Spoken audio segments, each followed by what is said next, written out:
Vamos a hablar ahora de inteligencia artificial. Varias veces lo hemos tratado en este programa, es algo que constantemente está en boca de todos, constantemente tenemos novedades, avanza a una velocidad que a veces nos genera un susto, nos asusta, ¿no? Y nos genera miedo.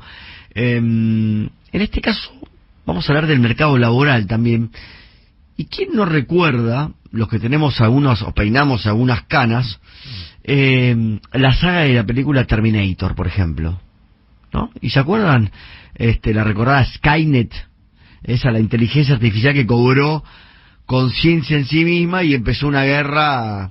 Digo, no estamos pensando en eso, pero decís, che, no estaba tan equivocado. Digo, no a esa escala, pero tiene una preponderancia importante. Y en algunos genera mucho miedo, y también sobre todo en el mercado laboral.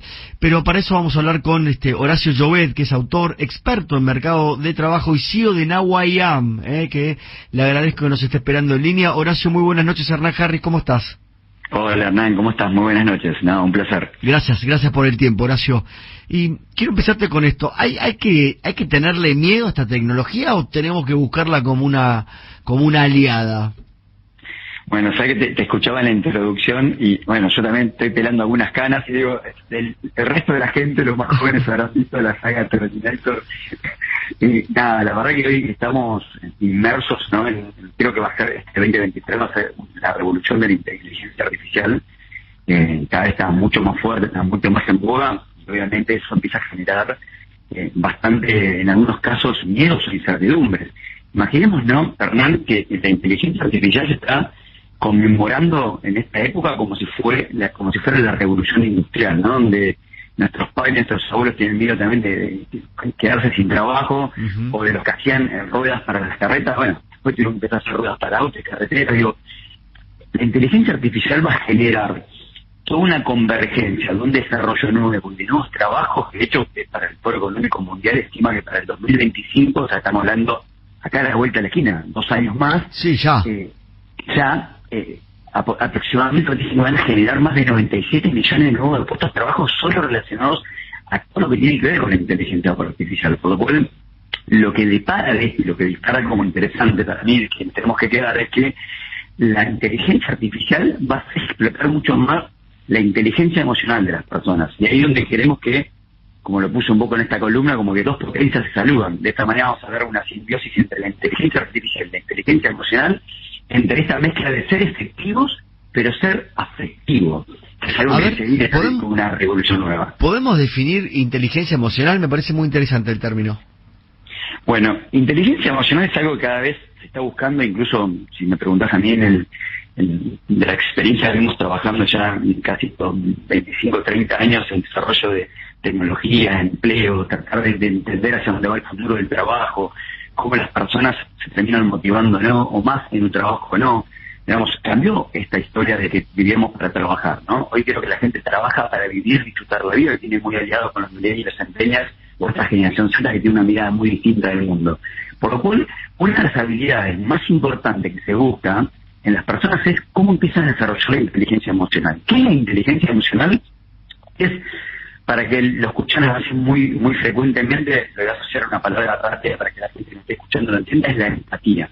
No que uno escucha la empatía como algo tan trillado y tan natural, pero la empatía realmente significa ponerte desde la emoción en el lugar del otro, lo que está viviendo el otro, cómo lo está sintiendo. Muchas veces decís, uy, pobre, qué mal momento estar pasando. Y es difícil poder ponerse en los pies del otro que perdió, o una persona de COVID, o se falleció el papá o la mamá. Digo, por más que uno quieras acompañar, es muy difícil poder ser empático. Bueno, entonces, ¿cómo podemos tener la capacidad de comprender las emociones del otro, entender el entorno donde suceden esas emociones, qué nos sucede a nivel emocional a nosotros y cómo eso lo usamos como guía para tener una vida mucho más productiva? Hacia ese lado va la inteligencia emocional. Sí, es realmente impresionante. Y también pensaba, digo, hay trabajos, corregime, ¿no? Digo, hay trabajos que son monótonos, tediosos, tal vez ahí podría hacer o entrar todo esto para que no lo tenga que hacer el ser humano, y el ser humano buscar otras cosas que le despierten o le generen creatividad, o el tener que estar con un ejercicio y no en una cosa monótona todo el tiempo y constante, lo que no queremos hacer básicamente. Exactamente, es que ese lado va la evolución del mundo. O sea, cuando hoy estamos escuchando, Hernández, la reducción de la jornada de trabajo, nuestro país vecino en Chile, otros países de Europa, digo, el movimiento que vamos a tener que entender y comprender es que se está haciendo mucho foco a que las personas vivamos la vida de una manera distinta. O sea, yo cuando recuerdo, como decíamos antes, a nuestros padres, a nuestros abuelos, no los veía nunca. Era todo el día trabajar, sí. Y como que eso me inculcaron que era lo correcto. No, hoy es encontrar un equilibrio entre la vida, entre el trabajo, entre la profesión, entre la vocación, y lo que uno les guste disfrutar. Me parece que todas estas tecnologías nuevas, en el caso de la inteligencia artificial y demás, vienen a cubrir trabajos que tranquilamente lo podría hacer un chatbot, lo podría hacer una inteligencia artificial o un robot. En Chile mismo, los peajes ya casi existen, son todos automáticos, pasás directamente y te detectan el auto como... No tenés barreras en Chile. Exacto, como el telepeaje, pero sin barreras. Exacto. Directamente. Ni no hay siquiera, nada, no hay nada nunca.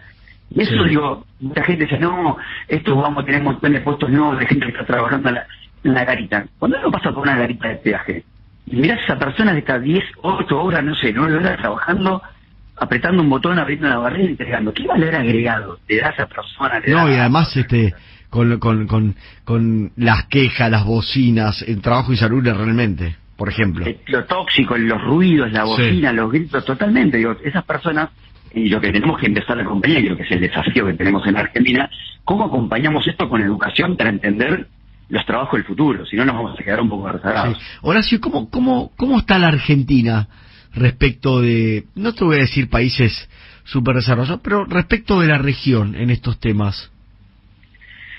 Mira, a nivel laboral estamos recontra atrasados. Creo que hoy Argentina necesita urgente una modernización del Código de Trabajo, porque creo que voy a hablar de reforma laboral y quizás el pelo a muchísima gente, pero me parece que si no modernizamos el Código de Trabajo, estamos en muchos casos con leyes del año 1970, 1980, o sea, claro. Estamos hablando de trabajos tecnológicos que no están ni regulados. Seguimos discutiendo si Uber es legal o no es legal. Ya de por sí la tecnología avanza a una velocidad que ni hablar de muy distinta a lo que podrían avanzar las regulaciones, ¿no? O la actualización de las regulaciones.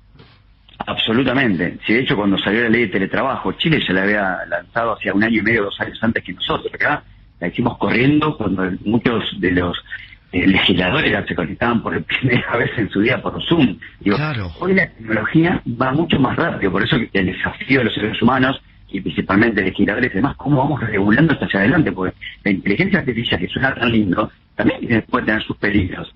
Entonces, ¿cómo lo regulamos? ¿Cómo le ponemos los fondos de ética? Claro, bueno, eso, no ponerle un marco y cómo controlamos que no pase a otra cosa que no deba, ¿no? Pero debemos estar atentos a esto. Siempre me parece, es una opinión mía, a la tecnología la vamos a correr de atrás, ¿no? Más cuando son temas donde atañe a la política y la política deba trabajar y hacer regulaciones y demás. Pero no podemos permitir que la brecha sea tan grande. Totalmente. Por eso el desafío cuando me preguntan qué recomendaciones damos, etcétera, es métanse a entender el mundo de la programación, métanse a entender lo que es blockchain, lo que es criptomoneda, no importa que seas especialista, pero hay que empezar a entender, porque finalmente vamos a terminar, como decía Tomás Goulart, que la gran griega está en la comunicación. Cuando te empiecen a hablar en idiomas que no entendés, claro. quedas fuera, quedas totalmente fuera. Totalmente, y esos son como vos decís, ¿no? Sin ser un experto, pero entender de qué estamos hablando cuando te dicen tal palabra, tal frase o tal cosa, digamos, tener la capacidad de poder entender para no quedarte afuera. Totalmente. Antes, cuando nosotros estudiábamos en la antigüedad, 20, 30 años, a 40 años atrás, eras especialista en esa materia. Hoy tenés que no solo ser especialista en esa materia, sino empezar a entender todo lo que es subyacente a tu profesión, que en un momento impactar. Un abogado que hoy es laboralista, va a empezar a entender cómo discutir leyes digitales, claro, cómo cuidar claro. La ciberseguridad, muchos temas que hoy están todavía en boga y se van a empezar a entender. Y bueno, ese es el nuevo desarrollo para mí de los trabajos de las personas, van a poder ese valor agregado. Bien, última pregunta y te libero, Horacio, y te agradezco que hayas dado el tiempo. Estamos hablando con Horacio Llobet, que es autor experto en mercado del trabajo y CEO de Nahuayam. Una reflexión pequeña, esta, no sé cómo llamarla, carta, nota que hicieron varios CEOs en el mundo diciendo, che, hay que poner una pausa a esto de la inteligencia artificial. ¿Qué opinión? Mira, la verdad, no tengo una opinión muy formada todavía. Yo creo que hay 4 o 5 popes, como le decimos nosotros, que manejan el mundo, ¿no? Elon Musk y muchos de todos estos luchan por el poder, por la economía y por muchas cosas. La verdad que todavía no logramos entender, por lo menos con todos los que estamos en este ecosistema tecnológico que conversamos, qué hay atrás y realmente hay que pararlo porque está haciendo algo demasiado temprano. ¿Cuál es el interés real, no, detrás de todo eso? Fíjate que toda la gente está usando chat GPT para probarlo, etcétera, y ya lo toman como palabra santa, ¿no? Lo que dicen era, lo tiró la inteligencia artificial y no hay discusión. Y eso puede ser grave también porque se está alimentando de lo que se va a generar de información a la inteligencia artificial. Como en algún momento yendo, ya sería como la prehistoria, como en algún momento yendo lo que, ¿te acordás que nos metíamos en Wikipedia y lo que decía Wikipedia era sagrado? Exacto, exactamente, ¿no? Exactamente, era totalmente. Yo creo que va a aparecer ahí, me parece que están levantando la alerta, y también porque hay un mundo, un negocio económico atrás, gigante atrás de todo esto, ¿no? Imagínate que hay muchísimo que se mueve, entonces yo me imagino que de una mezcla de lucha de poder y también una mezcla de seamos sensatos, vamos paso a paso, porque puede ser que algo sacarlo tempranamente puede ser perjudicial también. Tal cual. Horacio, muchísimas gracias por la comunicación con Al Fin y al Cabo, siempre sos muy amable, ¿eh? No, un placer, Hernán, que tengan buenas noches, gracias. Buenas noches, gracias, un abrazo, ¿eh? Horacio Llobet, autor experto en mercado de trabajo y CEO de Now I Am, hablando de lo que hablamos todos los días, inteligencia artificial,